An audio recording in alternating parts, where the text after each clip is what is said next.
আজকে এবং আগামীকাল এই ২ দিন হচ্ছে দেশে মাঝারি থেকে ঘন কুয়াশাচ্ছন্ন অবস্থা।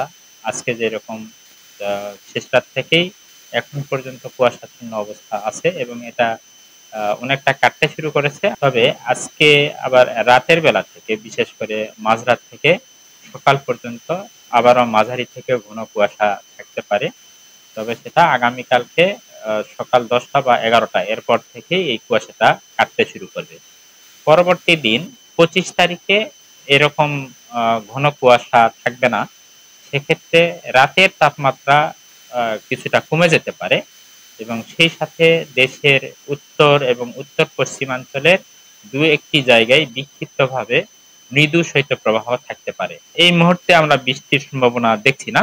তবে আগামী সপ্তাহে এমন হতে পারে যে ময়মনসিংহ, সিলেট এবং রংপুর বিভাগের আ বাউন্ডারি লাইনের কোথাও একেবারে হালকা ধরনের বৃষ্টির একটা সম্ভাবনা আছে। তবে সেটা আরো সামনে যেহেতু সময় আছে, সময়ের সাথে নির্ভরশীল।